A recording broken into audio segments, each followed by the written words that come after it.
ORDO ab CHAO by David Livingstone, Volume 1, Part 2, Ancient Greece. Let's begin. Phoenicians. Modern propaganda is founded on the idea that Western secular democracy represents the culmination of centuries of human intellectual evolution, which began in ancient Greece. We are led to believe that Greek philosophy began our empiricist tradition as the pursuit of objective truth, free of superstitions such as belief in the supernatural. Nothing could be further from the truth. F.M. Cornford, in From Religion to Philosophy, has set out to dispel the myth that Greek philosophy marked the birth of speculative thought, demonstrating that there was no radical break between the age of religion and the age of philosophy. Essentially, it represented contrived rationalizations formulated in an attempt to garner legitimacy for preconceived religious ideas. As Cornford points out, the work of philosophy thus appears as the elucidation and clarifying of religious or even pre-religious material. It does not create its new conceptual tools. It rather discovers them by ever subtler analysis and closer definition of the elements confused in its original datum. More specifically, as Cornford pointed out, the theology that became the substance of Greek philosophy was not the worship of the pantheon inherited from archaic times, but an entirely other creed, intended to topple the old belief system, the newly adopted teachings of the Chaldean Magi. Saying basically an imported system from Babylon actually toppled an older pagan system from, I guess, perhaps the Ionian Greeks.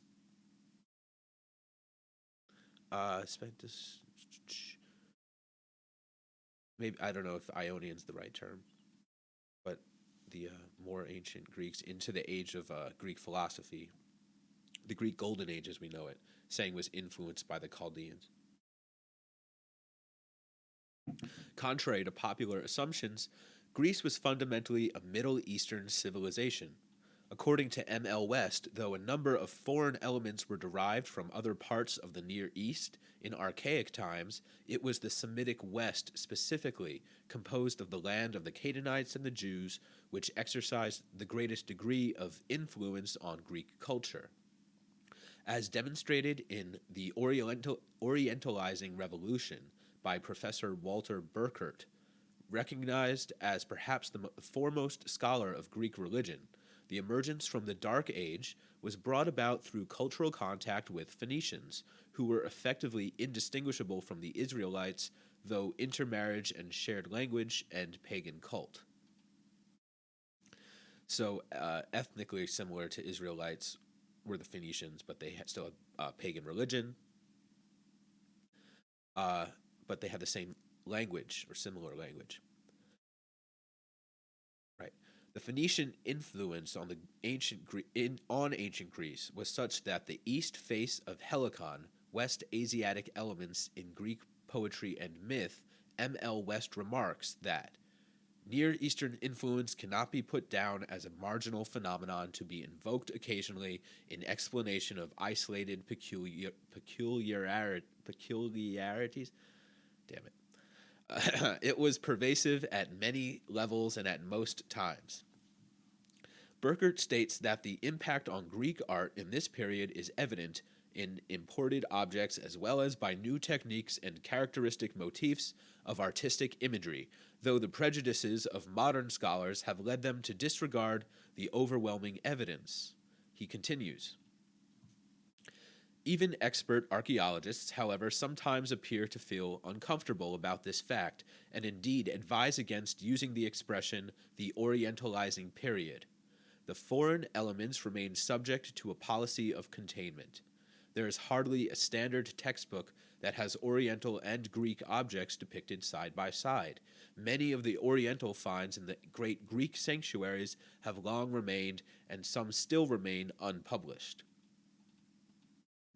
The most important contribution of this interaction was the adoption by the Greeks of the Phoenician script. The Greeks did not begin to use letters for writing until about 700 BC, and only scraps have survived from before 600 BC. The Greeks borrowed their alphabet with only slight innovations from a letter system that had been used equally by the Hebrews, Phoenicians, and Aramaeans. The Greeks themselves called their alphabetic letters Phoenician, which had supposedly been introduced to them by Cadmus, a Phoenician prince. According to Greek mythology, Cadmus was the son of King Agenor and Queen Telephassa of Tyre, and the brother of Phoenix, the Phoenician, Cilix, and Europa. He was originally sent by his royal parents to seek out and escort his sister Europa back to Tyre after she was abducted from the shores of Phoenicia by Zeus. Cadmus founded the Greek city of Thebes, the Acropolis of which was originally named Cadmea in his honor. Cadmus Fighting the Dragon by Hendrik Goltzius. Cool dragon. Very good. In classical times, the Greeks recognized 4 great divisions among themselves, each named in honor of their respective ancestors: Achaeus of the Achaeans, Danaus of the Danans, Cadmus of the Cadmeans or Thebans, Helen of the Hellenes or Hellenes, not to be confused with Helen of Troy, Aeolus of the Aeolians, Ion of the Ionians, and Doris of the Dorians. Cadmus from Phoenicia, Danaus from Egypt, and Pelops from Anatolia each gained a foothold in mainland Greece and were assimilated and Hellenized. The Greeks were known as Hellenes through their descent from Helen, who, along with her siblings, Gracchus and Magnus and Macedon, were sons of Deucalion and Pyrrha, the only people who survived the Great Flood. Sons of Helen and the nymph Orsias were Doris, Xuthos, and Aeolus. Sons of Xuthos and Creusa, daughter of Erechthea, were Ion and Achaeus.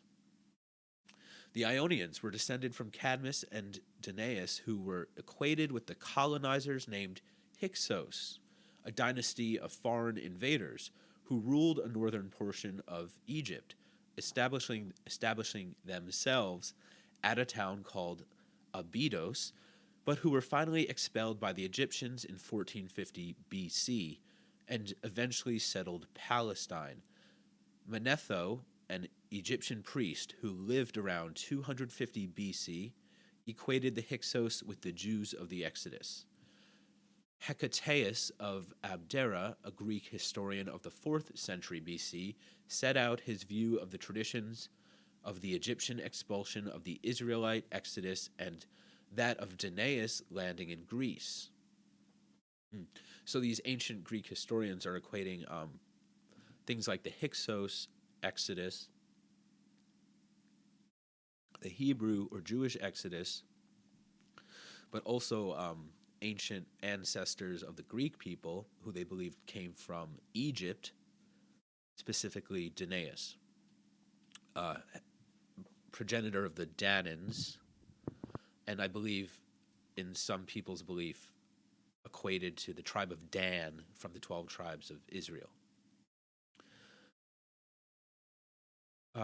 Hecataeus of Abdera, a Greek historian of the 4th century BC, set out his view of the traditions of the Egyptian expulsion of the Israelite Exodus and that of Danaus landing in Greece. The natives of the land surmised that unless they removed the foreigners, that's the Egyptians, being the natives there, their troubles would never be resolved. At once, therefore, the aliens were driven from the country, and the most outstanding and active among them banded together, and, as some say, were cast ashore in Greece and certain other regions. Their leaders were notable men, among them being Danaus and Cadmus. But the greater number were driven into what is now called Judea, which is not far from Egypt, and at that time was utterly uninhabited. The colony was headed by a man called Moses. So that's being written in the 4th century BC. So that's not like a Greek trying to have some sort of like connection to the Judeans because he's a Christian. That's just a Greek explaining history as he knows it, which is that some of the Greeks are essentially cousins or descendants of the Exodus from Egypt, like the Jews. This art is the abduction of Europa, the mother of King Minos of Crete, a Phoenician princess of Argive origin, after whom the continent is named, by Rembrandt, 1632. She was abducted by Zeus. I think Zeus is the bull here. Oh, I think I know that. Okay. The Dorians, who were said to have invaded Greece, were also believed to have been of Phoenician origin. The colonization of the Dorians conforms with the general upheavals that involved the dispersion of the Israelites. Scholars therefore recognize that the invasion of the Dorians may be connected with the devastation wrought by the controversial Sea Peoples referred to in Egyptian records, who also assaulted most of Palestine, Asia Minor, and Greece in the 12th century BC. The Danaans, descendants of Danaus, are usually identified with the Danaan Sea Peoples as one of the 12 tribes of Israelites, the tribe of Dan, or the Danites. Yet, as Stager mentions in the Oxford History of the Biblical World, archaeologists agree that dramatic cultural change affected not only parts of Canaan, but also much of the eastern Mediterranean at the end of the Late Bronze Age, circa 1200 BC. How much of that change was brought about by the migrations and or invasions of newcomers to Canaan, and specifically by invading Israelites, is still an open question. I love this. So this is the Sea Peoples shown being defeated at the hand of Egyptian pharaoh Ramses III. What an incredible battle scene. This is Ramses, I assume, walking over the corpses of dead sea peoples.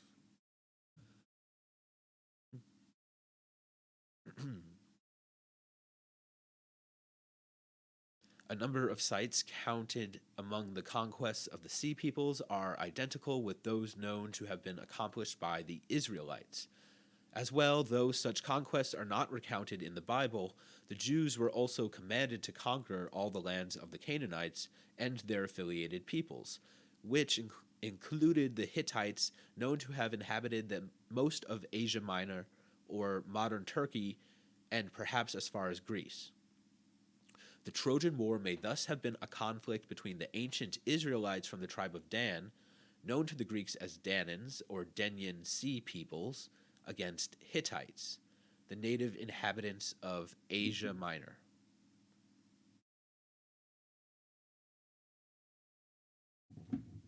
Just give me 1 second here. I want to look something up. Okay. Right, Sparta was like the main Greek contingent in the Trojan War. So are we saying here that the tribe of Dan are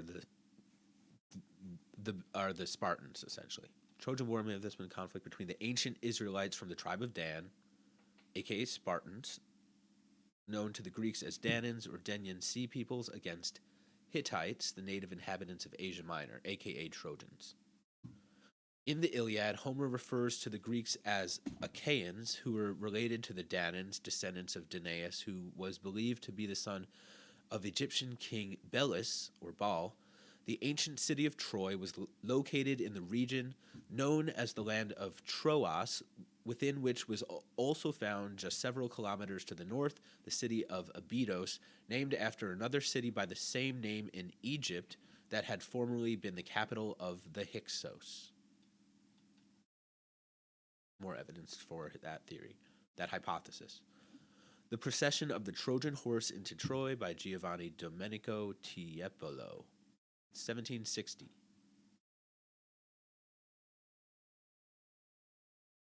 Okay. The Dorians were also known as Heraclids, being a claim not only of descent from Hercules, but also to Phoenician ancestors.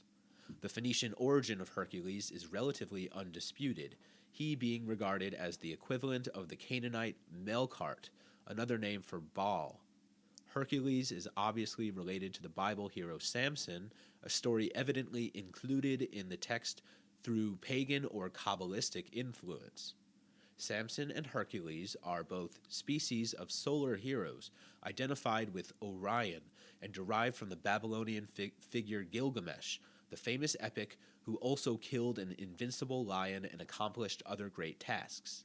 T.W. Doane, in Bible myths and their parallels in other religions, has brought attention to the similarities that existed between Hercules and the story of Samson in the Old Testament. The two heroes were already compared in antiquity by Eusebius, St. Augustine, and Philastrius. Samson, derived from Shamash, the Babylonian sun god, is the solar hero of the Bible, his name meaning belonging to the sun. Likewise, according to Herodotus, if we trace the ancestry of the Danae, the daughter of Acrisius, we find that the Dorian chieftains are genuine Egyptians. This is the accepted Greek version of the genealogy of the Spartan royal house. Okay, yeah, this is making sense now. But there is no need to pursue this subject further. How it happened that Egyptians came to the Peloponnese and what they did to make themselves kings in that part of Greece has been chronicled by other writers. Okay. So they're saying that the Danae, which may be the tribe of Dan, but first of all, the Danae from I forgot the guy's name, became the Spartans. But we're also saying that it's possible that the Danae were the exiled Hyksos, also the exiled Hebrews, which might be one and the same, or one tribe of them, who went up to Greece instead of up to Judea, and eventually ended up being the Spartan civilization, participating in the Trojan War. In Greek mythology, the Spartoi are a mythical people who sprang up from the dragon's teeth, sown by Cadmus, and were believed to be the ancestors of the Theban nobility. The other half of the dragon's teeth were planted by Jason at Colchis. It may have been on this basis that sometime around 300 BC, Araios, king of Sparta, wrote to Jerusalem, "To Onias high priest, greeting. A document has come to light which shows that the Spartans and Jews are kinsmen, descended alike from Abraham." Both books, who said that? Sometime around 300 BC, Araios, king of Sparta, wrote to Jerusalem. Wow.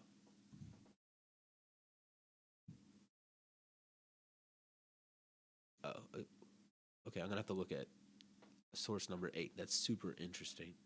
Both books of Maccabees of the Apocrypha mention a link between the Spartans and the Jews. Okay, I am so ignorant to this. Maccabees, too, speaks of certain Jews having embarked to go to Lacedaemonians, or Spartans, in hope of finding protection there because of their kinship. In Maccabees 1, it has been found in writing concerning the Spartans and the Jews that they are brethren, and they are of the family of Abraham. Okay, holy crap. On to Orpheus. Here's Orpheus in the Underworld by Franz Franken the Younger from 1660. That would be Hades and Persephone. Orpheus.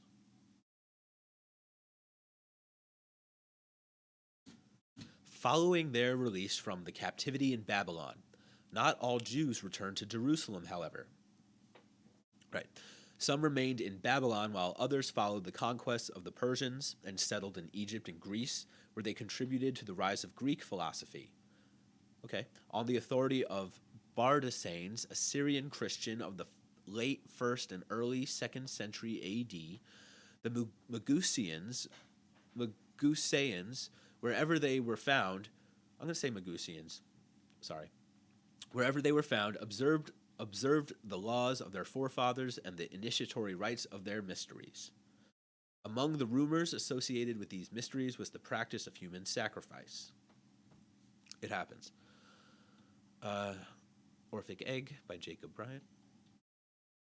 Herodotus maintained the Near Eastern origin of the phallic rites of the Greek Dionysus, attributing its importation to Melampus, who got his knowledge about Dionysus through Cadmus.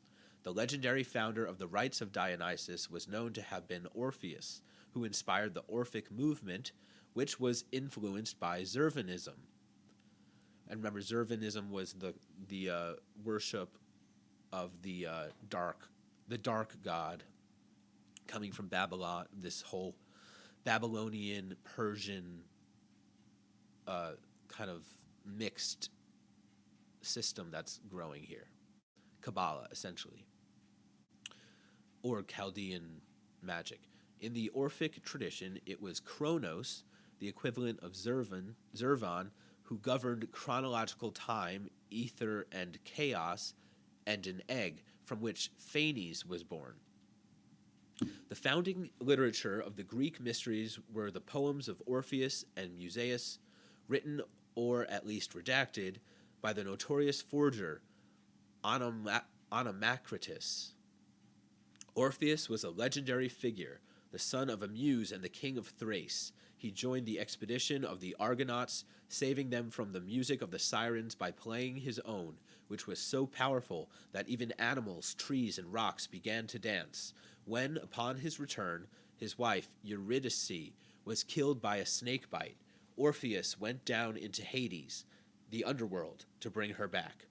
With his singing and lyre playing, he charmed Charon, the ferryman of the river Styx, and the triple-headed dog Cerberus, who guarded the palace of Pluto. His music and grief so moved Pluto and Persephone, or Hades and Persephone, the king and the queen of Hades, that they allowed him to take back Eurydice. Here's Orpheus wearing a Phrygian cap, surrounded by animals. Ancient Roman floor mosaic from Palermo, now the Museo Archeologico Regionale di Palermo. Oh, man. Among the Greeks, Orpheus was regarded as a foreigner, having come from Thrace, the region of the southeastern Balkans, most of which had become subject to Persia about 516 to 510 BC. Though Pliny remarked, I would have said that Orpheus was the first to import magic to his native land from abroad, and that superstition evolved from medicine, if the whole of Thrace had not been free of magic. According to Strabo, Orpheus was a magician who at first was a wandering musician and soothsayer and peddler of the rites of initiation. Plato stated, beggar priests and seers come to the doors of the rich and convince them that in their hands, given by the gods, there lies the power to heal with sacrifices and incantations, if a misdeed has been committed by themselves or their ancestors with pleasurable festivals. And they offer a bundle of books of Musaeus and Orpheus, according to which they perform their sacrifices. They persuade not only individuals but whole cities that there is release and purification from sin through sacrifices and playful pastimes, and indeed for both the living and the dead. They call these teletai, which deliver us from evil in the afterlife. Anyone who declines to sacrifice, however, is told that terrible things are waiting for him. Sorry if I misread anything there.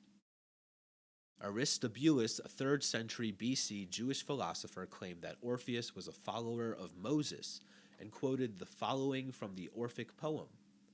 I will sing for those whom it is lawful, but you, uninitiate, close your doors, charged under the laws of the righteous ones, for the divine has legislated for all alike. But you, son of the light-bearing moon, Musaeus, or Moses, listen, for I proclaim the truth. Artapanus, 3rd century BC Jewish philosopher, declared of Moses that as a grown man he was called Musaeus by the Greeks. This Musaeus was the teacher of Orpheus. Wow, all these connections to the Jews and the Greeks I was really unaware of. Part of the Orphic ritual is thought to have been involved the mimed or actual dismemberment of an individual, representing the god Dionysus, who was then said to have been reborn. The female worshippers of Bacchus, called Maenads, were supposed to reenact the tearing and eating of Dionysus by the Titans by whipping themselves into a frenzy and tearing a live bull to pieces with their bare hands and teeth, for the animal in some sense was an incarnation of the god. Several descriptions of the rites of the Dionysians are available from ancient authors. Clement of Alexandria reports. The raving Dionysus is worshipped by the Bacchants with orgies, in which they celebrate their sacred frenzy by a feast of raw flesh. Wreathed with snakes, they perform the distribution of portions of their victims, shouting the name of Eva, or Eua, that Eva through whom error entered into the world, and a consecrated snake is the emblem of the Bacchic orgies. Here's Orpheus and the Bacchantes by Gregorio Lazzarini, circa 1655. The Dionysiac rites appear to derive from necromancy, the art of summoning the spirits of the underworld or black magic, of Deva-worshipping magi. Heraclitus, a Greek philosopher of the 6th century BC, equated the rites of the Bacchantes with those of the Magi and commented, "If it were not for Dionysus that they hold processions and sing hymns to the shameful parts, or phalli, it would be a most shameless act. But Hades and Dionysus are the same, in whose honor they go mad and celebrate the Bacchic rites." And of the night walkers, Magi, Bacchoi, Leni, and the initiated. All these people he threatens with what happens after death. For the secret rites practiced among humans are celebrated in an unholy manner. In a papyrus from Derveni near Thessaloniki, belonging to the 4th century BC, we read about incantations of the Magi that are able to placate daemons who could bring disorder. Therefore, the Magi perform this sacrifice as if they would pay and amend. The initiates of Dionysus first sacrifice to the Eumenides like the Magi. In Magic and the Ancient World, Fritz Graf, professor of classics at Princeton University, remarks, "Not only does the unknown author connect the rites of the Magi with those of the mystery cults, a topic which becomes fundamental with the Greco-Egyptian magical papyri, but also he introduces the Magi as invokers of infernal powers, daemons, whom he understands as the souls of the dead. The disorder that they bring manifests itself in illness and madness, which are healed by rituals of exorcism." The practice of human sacrifice in the rites of Dionysus is alluded to in Euripides' play The Bacchae. It premiered posthumously at the Theatre of Dionysus in 405 BC and won first prize in the city Dionysia Festival competition. The tragedy is based on the Greek myth of King Pentheus of Thebes and his mother Agave, and their punishment by Pentheus' cousin, the god Dionysus. Dionysus appears at the beginning of the play and proclaims that he has arrived in Thebes to avenge the slander which has been repeated by his aunts that he is not the son of Zeus. In response, he intends to introduce Dionysian rites into the city to demonstrate to Pentheus and to Thebes that he was indeed born a god. In one scene, guards sent to control the Maenads witness them pulling a live bull to pieces with their hands. Later, after Pentheus has banned the worship of Dionysus, the god lures him into a forest to be torn limb from limb by Maenads, including his own mother Agave. At the end of the play, Agave bears Pentheus' head on a pike to her father Cadmus. Mysteries of Elusis. This depicts Phryne on Poseidon's celebration in Elusis by Nikolay Pavlenko, 1894.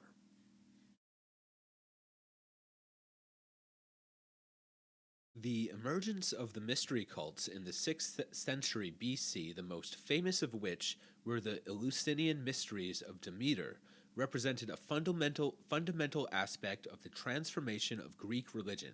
The Eleusinian Mysteries, like the Thesmophoria, an autumn agricultural festival that was exclusively for women, celebrated the fertility of grain in the manner of early fertility rites practiced throughout the ancient Middle East. Nevertheless, some have sought to attribute their propagation in Greece to a hypothetical shamanistic tradition issuing from the north. Joseph Campbell, the noted scholar of comparative religion, believed. The Aryans entering Greece, Anatolia, Persia, and the Gangetic Plain, circa 1500 to 1250 BC, brought with them the comparatively primitive mythologies of their patriarchal pantheons, which, in creative consort with the earlier mythologies of the universal goddess, generated in India the Vedantic, Puranic, Tantric, and Buddhistic doctrines, and in Greece those of Homer and Hesiod, Greek tragedy and philosophy, the mysteries, and Greek science. However, rituals similar to those of Eleusis were characteristic of many centers of ancient Eastern Mediterranean civilizations, including islands as far north as Samothrace, as far east as Cyprus, and as far south as Crete. In all of these regions were cults of one or another great goddess of fertility and the harvest, whose worship involved secret rites of purification and initiation. As far back as the 7th century BC, on the west coast of Asia Minor, Greek city-states worshipped the Phrygian goddess Cybele, known as the Magna Mater, which was taken over from the Persian worship of Anahita, Persian Athena, in Cappadocia, now east-central Turkey.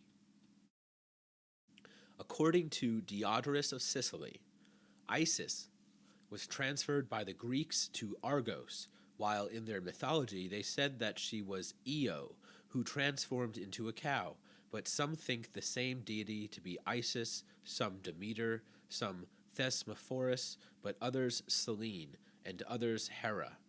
And Herodotus attributed the introduction of the mysteries of Elusis to the Dadans. I propose to hold my tongue about the mysterious rites of Demeter, which the Greeks call Thesmophoria, though I may say, for instance, that it was the daughters of Danaus who brought this ceremony from Egypt and instructed the Pelasgian women in it, and that after the Dorian conquest of the Peloponnese it was lost. Only the Arcadians, who were not driven from their homes by the invaders, continued the celebration of it. A possible source of the myth of Eleusinian mysteries may have been reproduced in Homer's hymn to Demeter. Here, Hades is said to have come forth from the underworld in his chariot to seize Persephone, the daughter of Demeter and Zeus. Demeter leaves Olympus in search of her daughter, roaming the earth, disguising herself as an old woman. By the maiden well in Eleusis, she met the daughters of King Chelius, who offered her the position of nurse to their newly born brother Demophoon. At the palace, Demeter nursed Demophoon, who grew like an immortal being. She fed him with ambrosia, and secretly at night, probably an allusion to child sacrifice, hid him in the midst of the fire without burning him. One night the child's mother, Metaneira, caught Demeter holding the child in the fire and yelled in horror, thus preventing him from gaining immortality. Demeter returned to her original form, and, in her continuing grief, caused a famine that would have destroyed mankind, until Zeus sent Hermes, the messenger of the gods, down to Hades to request Persephone. Hades acquiesced, but through a ploy deceived Persephone into marrying him.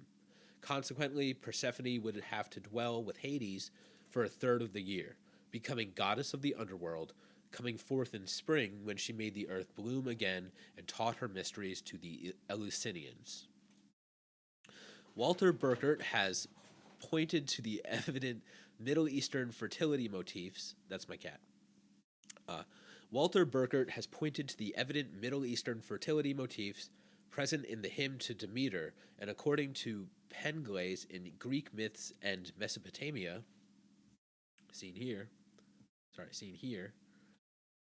the hymn is outstanding for the striking number and the nature of the parallels with the Mesopotamian myths.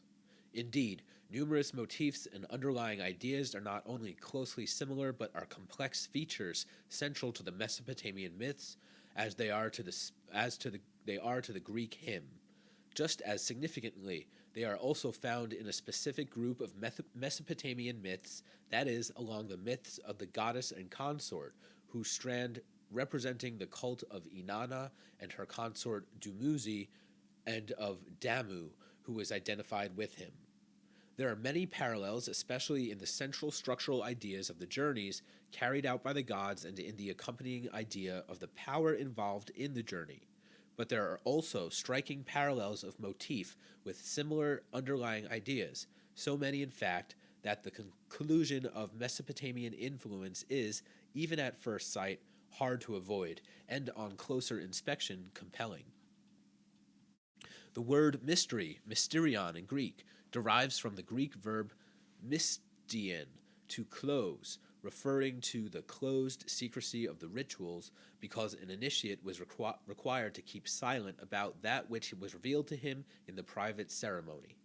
The priests in the mysteries were called hierophants, one who showed sacred things. The highest stage of initiation in the Eleusinian mysteries is that of epoptia, beholding. An initiate into the great mysteries was called an epoptes, beholder. Although there were festivals of Demeter practiced throughout Greece, the true Eleusinian mysteries were celebrated at Eleusis only. This changed when Eleusis was annexed to the Athenian territory about 600 BC. The first hall of initiations for the mysteries of Demeter and Kore was built in the time of the tyrant Pisistratus. Every Athenian was admitted to the Eleusinian mysteries, and soon the mysteries were open to every Greek. Because mysteries refer to secret rites and ceremonies of a meaning and significance known only to the initiated, what occurred at rites practiced at Eleusis generally remains unknown. It is commonly thought that a betrayal of the pledge of silence was the main concern in the case of the Athenian leader Alcibiades during the late 5th century BC.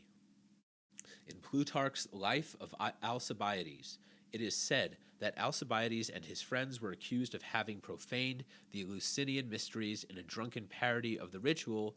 Several of them mimicked the roles of the officials in the rites, while the rest pretended to be initiates and were later called to face charges of impiety for both profaning the mysteries and mutilating the phallic images of Hermes. The mysteries began with the march of the initiates, Mystai, in solemn procession from Athens to Eleusis, the rites that they then performed in the Telesterion, or Hall of Initiation, were and remain a secret. It is clear, however, that neophytes were initiated in stages and that the annual process began with purification rites called the Lesser Mysteries. The Greater Mysteries at Eleusis were celebrated annually. It included a ritual bath in the sea, 3 days of fasting, and completion of the still mysterious central rite. These acts completed the initiation, and the initiate was promised benefits in the world to come. A fragment of Pindar quoted by Clement of Alexandria elucidates the ultimate significance of the myth of the descent into the underworld, dramatically enacted by the initiate. Blessed is one who goes under the earth after seeing these things. That person knows the end of life and knows its Zeus-given beginning. Greek philosophy.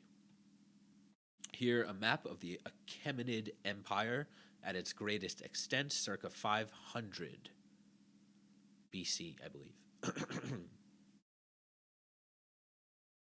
Huge.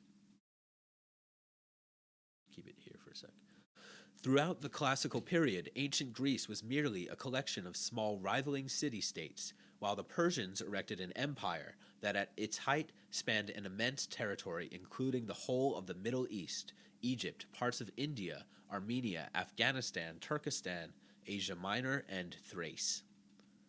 Towards the middle of the 6th century BC, Western Asia was divided into 3 kingdoms: the Babylonian Empire, Media, now northwestern Iran, and Lydia, which comprised northwestern Asia Minor. After seizing control of the Median Empire, Cyrus invaded Assyria and Babylonia in 549 BC. In 546 BC, he attacked Croesus of Lydia, defeated him, and annexed Asia Minor to his realm, followed by the gradual conquest of the small Greek city-states along the coast. Cyrus then conquered Bactriana and in 539 BC marched against Babylon.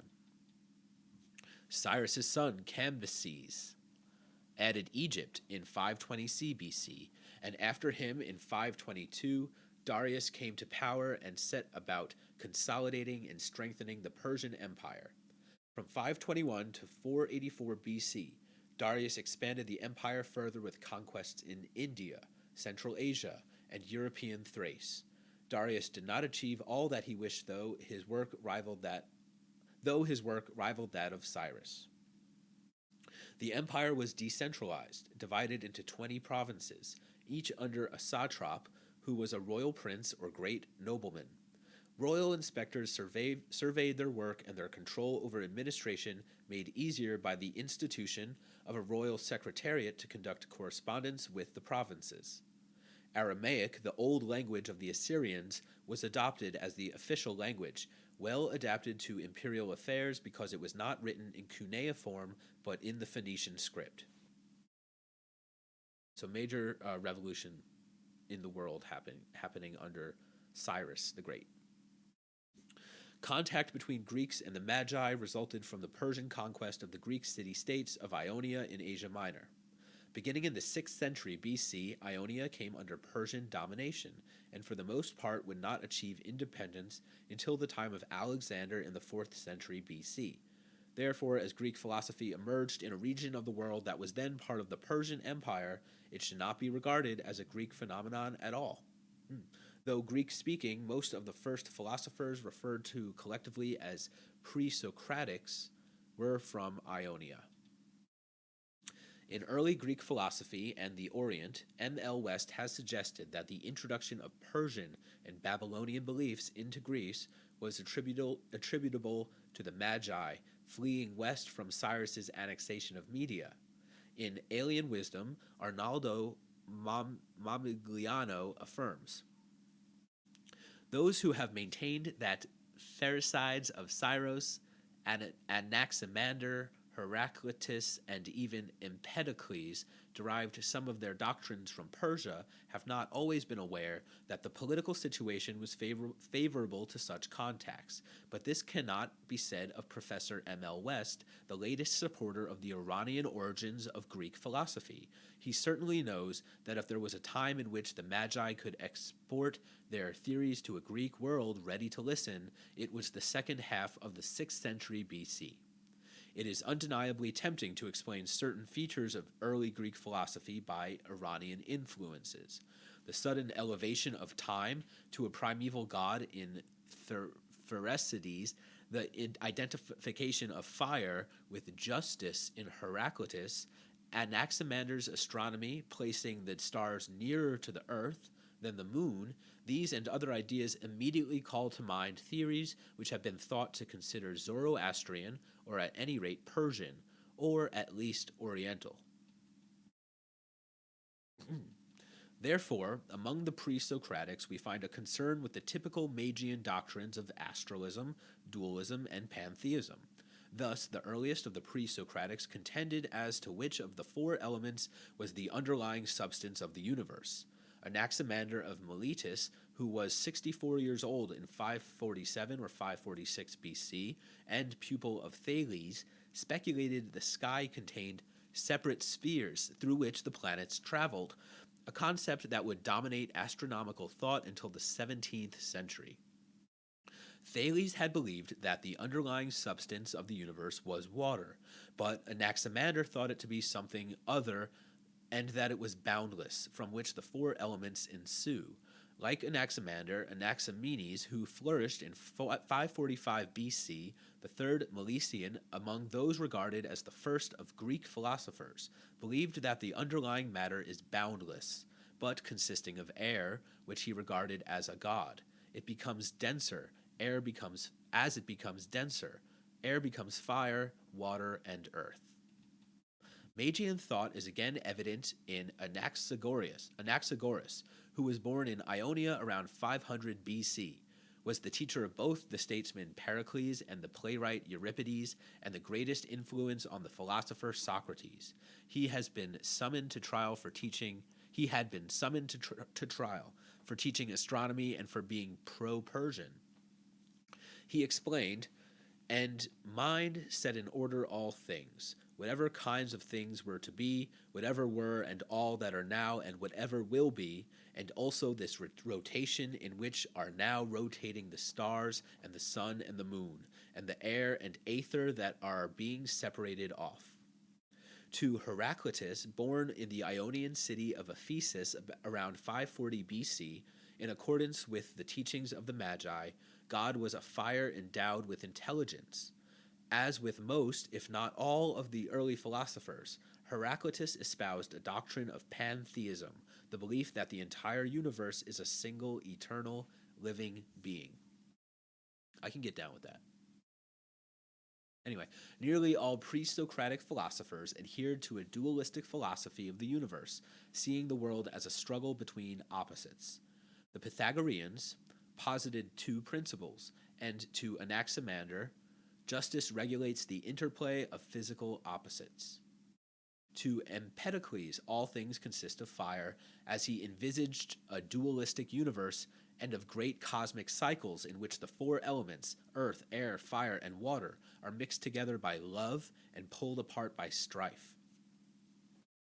Empedocles discusses an account of a descent and return from the underworld, paralleled by Lucian's mention of the practices of Zoroastrian magus at Babylon, who he heard are able, through certain spells and rituals, to open the gates of Hades and take down safely whomever they want and then bring them back up again.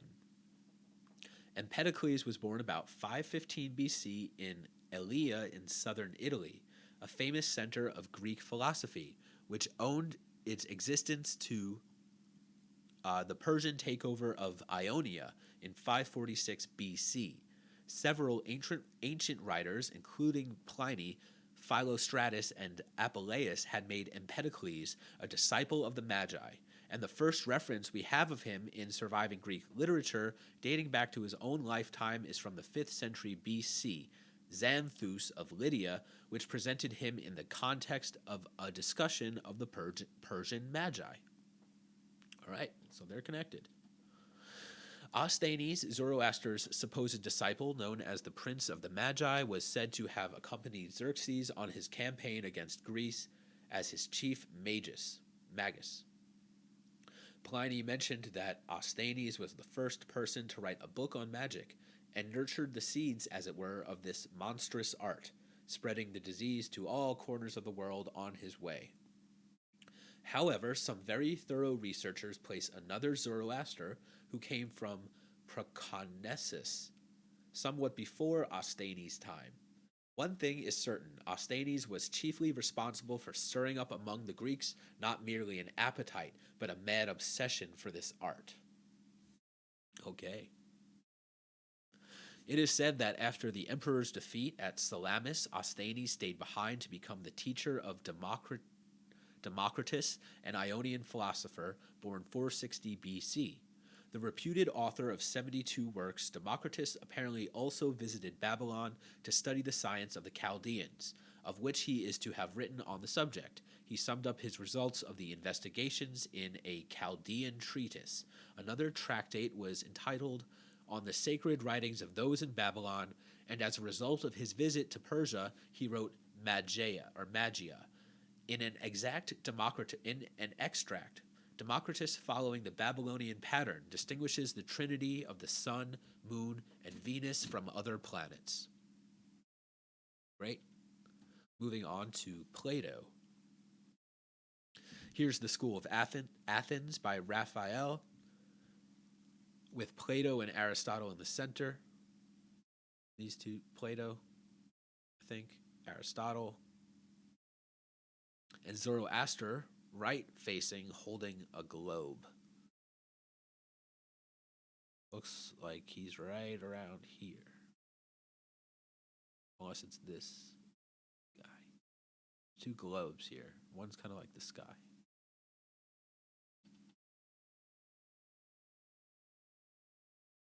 Greeks may have also absorbed Magian tenets through their extensive contacts with the Egyptians. Herodotus recounted that, during the reign of Cambyses in Egypt, a great many Greeks visited that country for one reason or another. Some, as was to be expected, for trade, some to serve in the army, others, no doubt, out of mere curiosity to see what they could see. As Diodorus explained, "But now that we have examined these matters, we must enumerate what Greeks, who have won fame for their wisdom and learning, visited Egypt in ancient times, in order to become acquainted with its customs and learning. For the priests of Egypt recount from the records of their sacred books that they were visited in early times by Orpheus, Musaeus, Melampus, and Daedalus, also by the poet Homer and Lycurgus of Sparta, later by Solon of Athens and the philosopher Plato, and that there also came Pythagoras of Samos and the mathematician Eudoxus, as well as Democritus of Abdera and Onepides of Chios." It's a lot of dudes. As evidence for the visits of all these men, they point in some cases to their statues, and in other places or buildings which bear their names, and they offer proofs from the branch of learning which each one of these men pursued, arguing that all the things for which they were admired among the Greeks were borrowed from Egypt. Cool. So here's Pythagoras.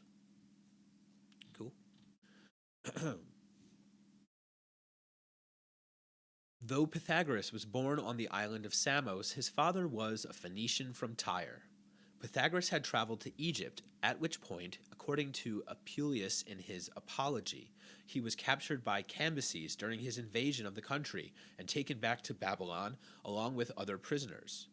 In Babylon maintains Periphery. Pythagoras was taught by Zaratus, a disciple of Zoroaster, and initiated into the highest esoteric mysteries of the Zoroastrians. According to Iamblichus, Pythagoras traveled to Phoenicia, where he conversed with the prophets who were descendants of Moses the physiologist, and with many others, as well as with the local hierophants. The ancient Jewish historian Flavius Josephus also believed in Pythagoras' affinity for Jewish ideas. Now it is plain that he did not only know our doctrines, but was in very great measure a follower and admirer of them.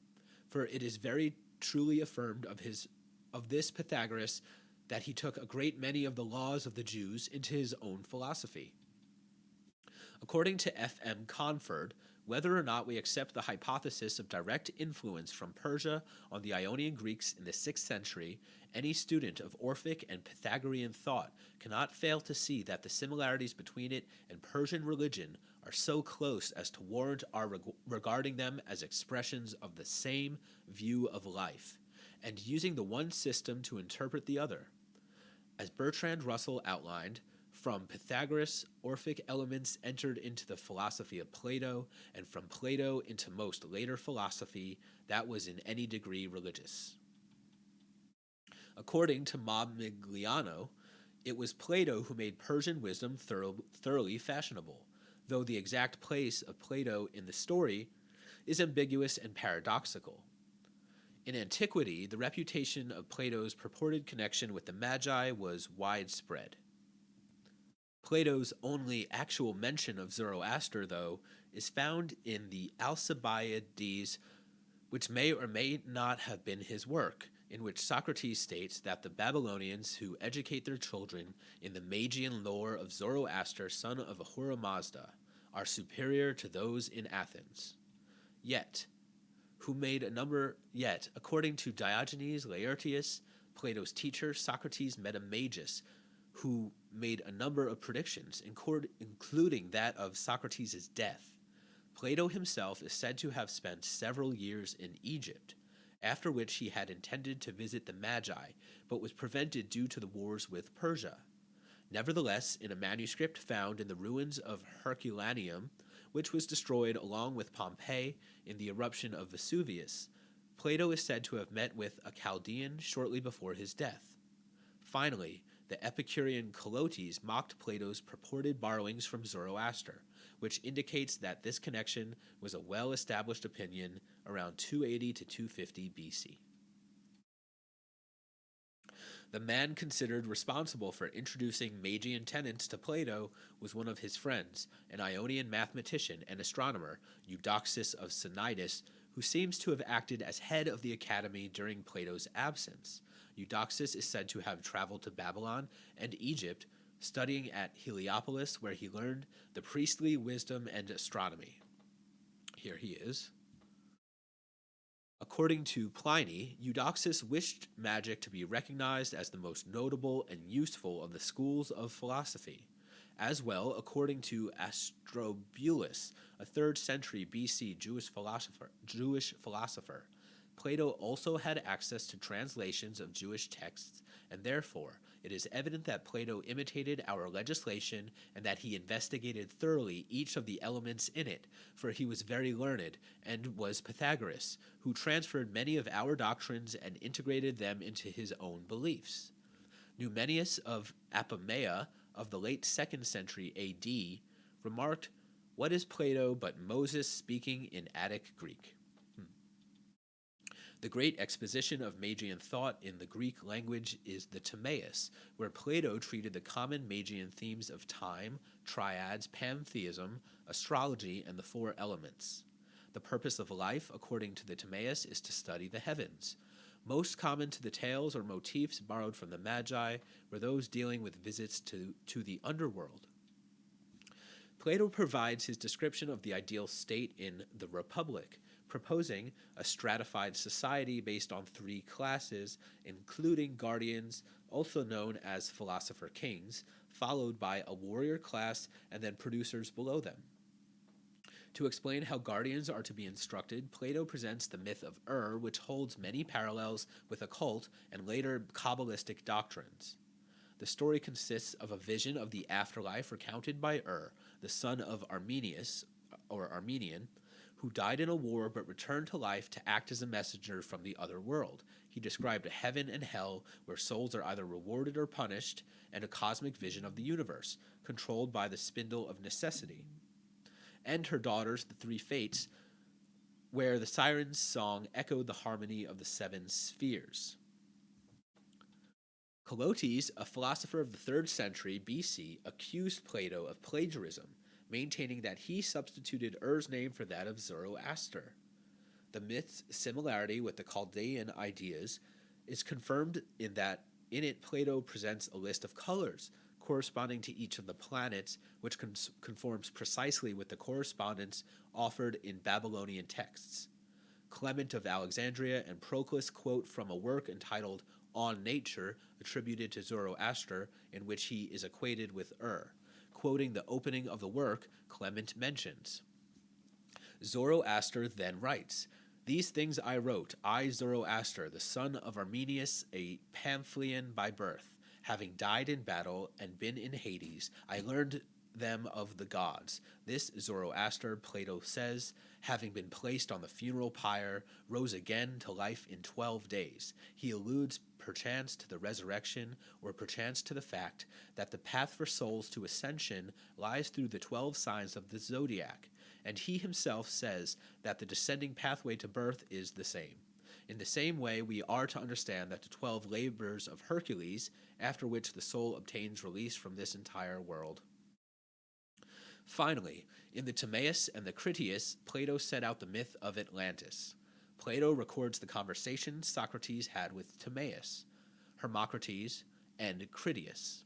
Responding to a request from Socrates for a historical example of an ideal state, Critias describes an account of Atlantis, inherited from his grandfather, written by the Athenian poet and lawgiver Solon, who lived between 638 and 558 BC. This story was narrated to him while visiting Egypt by a priest who interpreted for him the hieroglyphic script on a pillar in the Temple of Neith. He was told, "There once existed beyond the strait you call the Pillars of Hercules an island, larger than Asia and Libya together, from where it was still possible at that time to sail to another island, and from there to the continent beyond them, which enclosed the sea named after it. And on this island of Atlantis there existed a great, estimable kingdom, which had acquired dominion of the entire island, as well as of the other island part of the continent itself." The priest told Solon that Athena had founded the great Athenian Empire 9,000 years earlier, which was attacked by the Atlanteans, who, not satisfied with ruling their own islands, tried to conquer the whole Mediterranean. They established their rule over Egypt and Tuscany, but were defeated by the Athenians. Then a great earthquake and flood devastated Athens, drowning the Athenian army and causing Atlantis to sink below the Atlantic Ocean. The Republic provided the basis for modern fascist projects, including the elimination of marriage and the family, compulsory education, the use of eugenics by the state, and the employment of deceptive propaganda methods. Wow. According to Plato, all these women shall be wives in common to all the men, and not one of them shall live privately with any man. The children too should be held in common, so that no parent shall know which is his own offspring, and no child shall know his parent. Okay, kind of a twisted philosophy. I'm not too I'm not too read up on Plato, honestly, so I don't know if that's Plato advocating some sort of political platform or if that's like some sort of prediction for the future or what. This belief is associated with a need for eugenics, as the best man must cohabit with the best women in as many cases as possible, and the worst with the worst in the fewest, and that the offspring of the one must be reared, and that of the other not, if the flock is to be as perfect as possible. Wow, okay. More pernicious still is his prescription for infanticide. The offspring of the inferior and any of those of the other sort who are born defective, they will properly dispose of in secret, so that no one will know what has become of them. That is the condition of the preserving the purity of the guardian's breed. Damn, Plato. Compulsory schooling is to be implemented in order to separate children from their parents, to have them indoctrinated in the ideals of the state. Again, Plato. They, the philosopher kings, will begin by sending out into the country all the inhabitants of the city who are more than 10 years old, and will take possession of their children, who will be unaffected by the habits of their parents. These they will train in their own habits and laws, I mean in the laws which we have given them, and in the way the state and constitution of which we were speaking will soonest and most easily attain happiness, and the nation which has such a constitution will gain the most. Plato also articulated the concept of the noble lie. As for propaganda, according to Plato, our rulers will find a considerable dose of falsehood and deceit necessary for the good of their subjects. He further explains, rhetoric is a producer of persuasion for belief, not for instruction in the matter of right and wrong. And so the rhetorician's business is not to instruct a law court or a public meeting in matters of right and wrong, but only to make them believe, since, I take it, he could not in a short while instruct such a mass of people in matters so important. Here's a link to a video about Plato's Allegory of the Cave from TED Talks. In the Parable of the Cave of the Republic, Plato makes use of the image of the cave in which shadows of objects are cast by a fire onto a wall. Men enchained in the cave cannot turn their heads to see the fire or the objects and know only their projected images. The allegory is designed to explain the prison of illusion, within which humans are generally trapped. If fortunate to be released from his shackles, that is, initiated, the philosopher may recognize that what he had thought were real were mere shadows of props projected by a false light.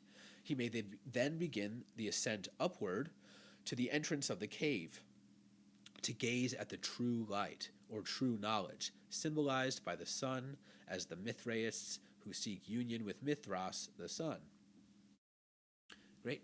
The next section is the Great Year. I'm going to continue on to that section in the next part.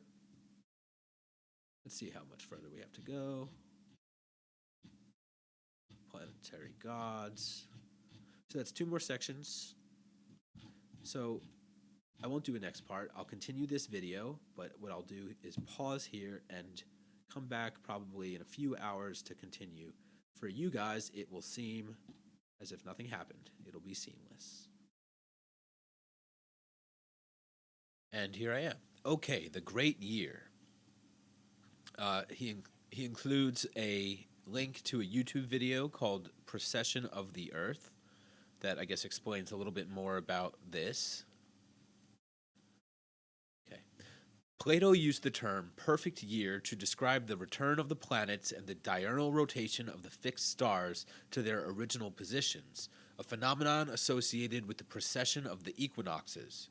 As the Earth rotates on its axis, such that the sun rises over time in different constellations, resulting in a great year, which scientific astronomy defines as the period of one complete cycle of the equinoxes around the circle of the zodiac, or about 25,800 years. The sun thus rises during the spring equinox in a different constellation approximately every 2,000 years, such that we are perceived to be currently in the age of Pisces, and on the verge of having already entered the age of Aquarius. However, there is supposedly no evidence Plato had any knowledge of axial precession. The cycle which Plato describes is one of planetary and astral conjunction, which can be postulated without any awareness of axial precession. Instead, the discovery of the phenomenon is attributed to Hipparchus, roughly 200 years after Plato's death. However, in the 20th century, additional evidence from Greek and Babylonian sources now support that Kidinu or Kidinus of the 4th century BC, known to the Greeks as Sidinus, a Chaldean astronomer who was head of the astronomical school in Sippar, appears to have discovered the phenomenon before Hipparchus. In the Timaeus, Plato described a conflagration of the world by fire, which connected the myth of the chariot of Phaethon with the Great Year. According to the Greek version of the myth, Helios reluctantly grants permission to his son Phaethon to drive the chariot of the sun across the sky. Being unable to guide the sun's chariot, Phaethon scorches a part of the earth. According to Plato, when Solon inquired of it among the Egyptians, they explained to him that the myth actually refers to the fact that there is at long intervals a variation in the course of the heavenly bodies, and a consequent widespread destruction by fire of things on the earth. Phaethon on the Chariot of Apollo by Nicholas Burton, 1720.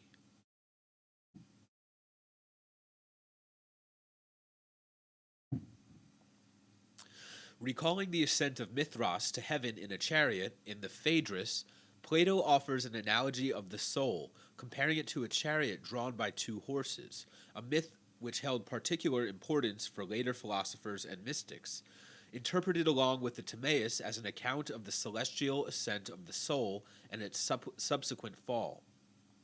In the Phaedrus, Plato describes the soul's ascent to the border of heaven, where Zeus, holding the reins of a winged chariot, leads the way in heaven, ordering all and taking care of all, presumably referring to the 12 constellations.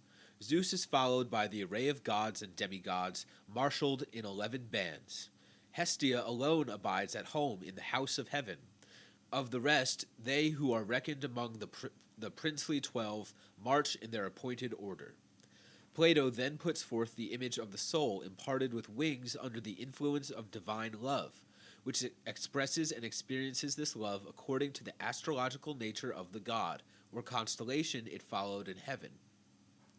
Thus, for example, the attendants of Ares, the god of war, and the planet Mars, if they fancy that they have been at all wronged, are ready to kill and put an end to themselves and their beloved.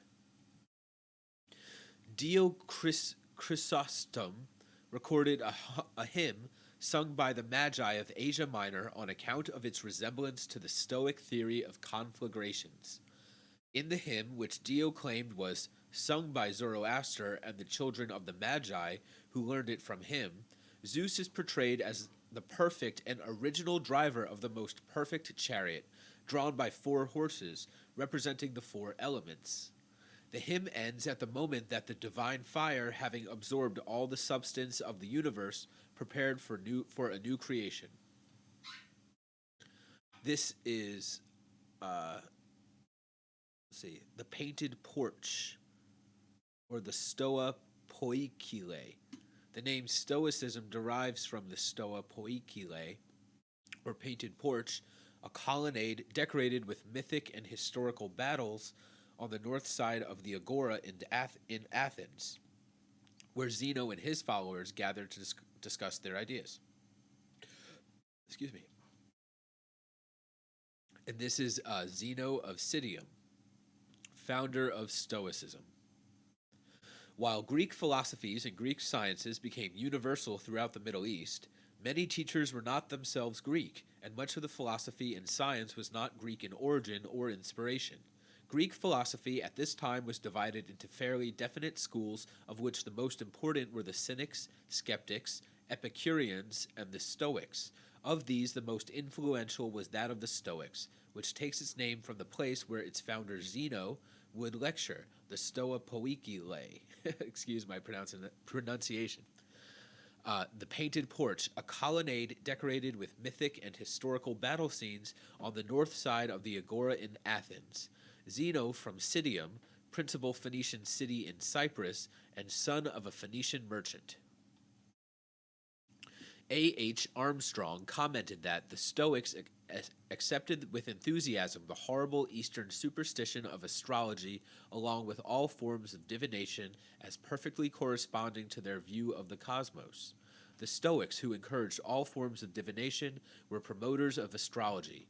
All events were thought to be causally related to one another, and therefore anything that happens must, in theory, be a sign of some future event. All coming events are theoretically predictable, and astrology and divination were appealed to as evidence for the validity of the causal continuum. Unless signs of what will happen are available in natural phenomena, the Stoic aim to live in accordance with natural law would be considered to have no bearing. The Stoics argued that the gods could not be interested in human welfare unless they gave signs of future events, which can be interpreted by humans. If the forecasts of diviners and astrologers turn out to be false, the fault lies with the forecasters and not with the dreams, meteorological phenomena, flights of birds, entrails, and other evidence from which the future can be foretold. The Heretical Magi, according to Bidet and Cumont, based on a apocryphal work titled The Apocalypse of Hystaspes, taught that the life of the world was divided into 7 millennia, each under a planet and bearing the name of an associated metal. For 6 millennia, the god of good and the spirit of evil fought over the earth until the evil spirit established his dominion and spread calamities everywhere. Zeus, or Ahura Mazda, decided to send Apollo, named Mithras, to kill the wicked with a torrent of fire, resurrect the dead, and establish a reign of justice and felicity. The 7th millennium, that of the sun, would assure a prosperous age of gold, at the end of which the sun power ended, and all the domination of the planets. The 8th millennium brought about a general conflagration in which fire took in and resolved the other 3 elements, when earth was renovated and all corruptibility eradicated. The Stoics believed that the divine fire, or God, generated the universe and at the end of the great year took it back into itself through a great conflagration. Eventually, the fire would die down to air, and finally to a watery condition in which the seed for the next cycle would be. This cycle repeats itself eternally. The idea of recurring conflagrations was attributed by Nigidius Figulus, prominent Roman philosopher and astrologer of the 1st century BC, to the Magi, and the notion that the world would be destroyed by fire is found in the Bundahissen. It may have been from the Magusians that Heraclitus learned the same doctrine. Also, in the Republic, Plato made use of the Babylonian Sar, where it appears as the numerical equivalent of the period between global catastrophes outlined in the Timaeus, when the stars and 7 planets are aligned with each other exactly as they were at the creation. This, believes Nicholas Campion, is the clearest evidence of his connections with Babylonian historical cosmology.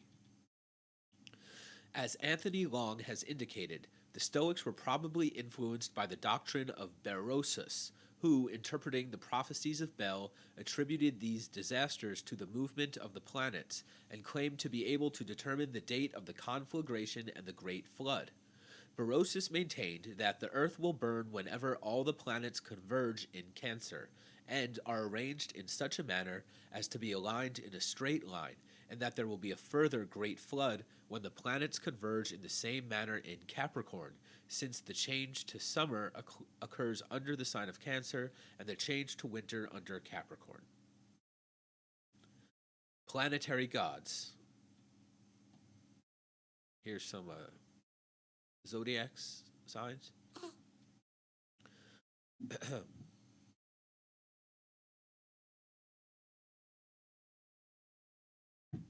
Okay. According to Pliny, the most surprising thing is that there is absolutely no reference to magic in the Iliad, although so much of the Odyssey is taken up with magic that it forms a major theme, unless people put another interpretation on the story of Proteus, the songs of the sirens, Circe, and the summoning of the dead from Hades. Since the time of Homer, Greek literature was filled with the names of constellations, which for the most part were translations or adaptations of the Babylonian names. However, of the relationship between Babylonia and ancient Greece, as Professor Conford explains, influences were stressed instead of actual borrowings, and that more than one attempt was made in the 19th century to show that the Greeks borrowed from the wisdom of the East. But when it was seen that the fascinating theory led its advocates beyond all bounds of historic possibility, the Orientalists were crushed in a sort of anti-Semite reaction, and they are only now beginning to lift their heads again. As Franz Cumont remarks, the reality of Hellenic borrowings from Semitic sources remains nonetheless indisputable.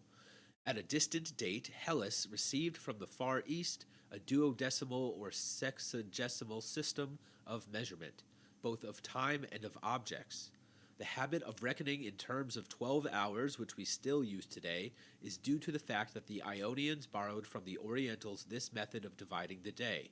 Besides the acquaintance with early instruments such as the sundial, they owed to the observatories of Mesopotamia the fundamental data of their celestial topography, the ecliptic, the signs of the zodiac, the majority of the planets. Astrological thought in Greece was so prevalent from the 5th century BC onward that the general trend was to associate many of the Greek myths with the constellations. For every Babylonian god, a Greek god who bore some resemblance to him in character was substituted as the ruler of the same planet. The Greeks had once worshipped many gods, and it was not until the 4th century BC that they settled on 12 as the most important, as featured in the frieze of the Parthenon, perhaps to accord with the number of signs in the zodiac, a Greek word meaning circle of life. Although this cannot be proven, in the 4th century BC, the Catalogue of Astronomical Information by Eudoxus of Cnidus, a pupil of Plato, though scientific in spirit, had adopted the vocabulary of myth, drawing on Babylonian data. Eudoxus, enumerating the 12 gods, assigned each one to a sign of the zodiac. These were Zeus, Hera, Poseidon, Demeter, Apollo, Artemis, Ares, Aphrodite, Hermes, Athena, Hephaestus, and Hestia. the same 12 represented in the frieze of the Parthenon, except that Hestia was replaced with Dionysus. A century later, Aratus's poem on the stellar formations encouraged the same tendency. Each of the constellations were given mythological significance, and the signs of the zodiac were connected with heroes of fable. Orion was the son of Poseidon, who died when he was bitten on the heel by a scorpion. His hunting companion, Artemis, pleaded with Zeus to place his image among the stars. The scorpion was given a constellation in the opposite side of the sky. Perseus, after slaying the Gorgon Medusa, rescued his lover Andromeda, daughter of the beautiful Ethiopian queen of Phoenicia. The first sign of the zodiac is Aries, the flying ram with the golden fleece. It is ruled by Mars, the god of war. Taurus was the form of the bull Zeus assumed to seduce Europa, or the bull killed by Hercules, while a number of labors were attributed to Hercules in prior centuries and in the Iliad. The number of 12, to accord with the zodiac, was not resolved until the 5th century BC. The constellation of Hercules, who steps on the head of the serpent Draco, was known as Bel, who killed the dragon Tiamat, and also Gilgamesh, whose myths gradually changed into the 12 labors of Hercules. Taurus is ruled by Venus, or Aphrodite, the goddess of love.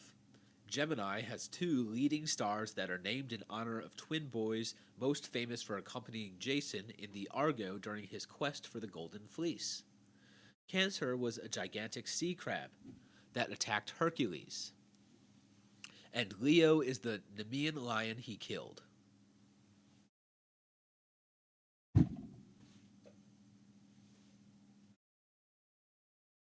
Sorry. The lion he killed. Right. Virgo, the virgin, was known as Astraea, the daughter of Zeus and Themis, before she became a constellation. Sagittarius, the archer, is a half-man, half-horse called a centaur. A centaur named Pholus helped Hercules hunt the Erymanthian boar. Capricorn is associated with Pan. He and some other gods were feasting along the Nile when Typhon attacked them. The gods turned themselves into animals and fled, but Pan panicked and leapt feet first into the river, and that half of his body became a fish, while the other half became a goat. The myth of Aquarius is related to Ganymede, who was so beautiful that Zeus abducted him into heaven, where he gained immortality and served as his cupbearer. Greeks of the classical age venerated Orpheus as the greatest of all poets and musicians. It was said that while Hermes had invented the lyre, Orpheus had perfected it. The herald staff of Hermes is the Asherah pillar, or the bronze serpents of Moses, poles with images of serpents which had commanded the Israelites to erect to heal them from snake bites. The staff of Hermes, also known as the caduceus, now the modern symbol of medicine, was an image of 2 intertwined snakes and a pair of wings attached to the staff above the snakes. The caduceus is related to the staff of the healer Asclepius, the Latin name of Hermes, who was the Greco-Roman god of medicine, son of Apollo. The centaur Chiron taught him the art of healing, but Zeus, afraid he might render men immortal, slew him with a thunderbolt. Though Homer mentions him in the Iliad only as a skillful physician, he was eventually honored as a hero and worshipped as a god.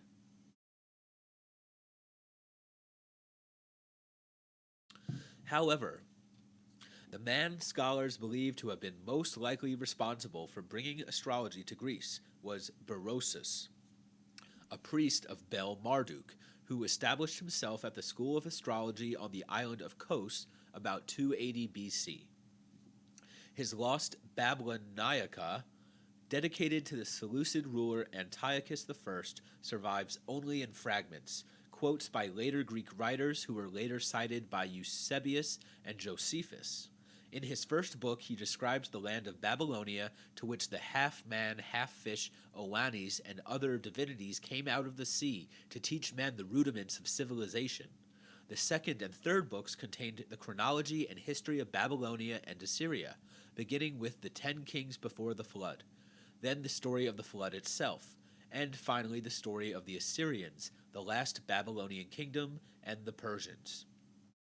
Using the Babylonian units of time, he maintained that between the first descent of kings and the flood was a period of 120 sar, or 432,000 years. From creation to the final conflagration will be 600 sar, or 1 sar times 1 ner, or 2,160,000 years. And from Alexander to the final conflagration, 12,000 years. In the 5th century BC, the doctors from the Greek island of Kos attained a high reputation, calling themselves Asclepiadae, descendants of Asclepius. The founder of the Asclepiadae was Hippocrates, born in 460 BC, known as the father of medicine. Little is known of Hippocrates' life, and there may have been several men of his name, or he may have been the author of only some, or none of the books that comprise the Corpus Hippocraticum. The Asclepiadae may have been introduced to Chaldean doctrines by Berosus, who had thought of the myth of Oannes, who, like Thoth and Hermes, was attributed the role of having taught the arts of civilization to humanity. Here are the sources for this section. And I thank everybody for listening to me in part 2 of this series. We just read part 2 of volume 1 of ORDO ab CHAO, Ancient Greece. In the next video, I will read for you the next section called the Hellenistic Age. Once again, thank you for watching.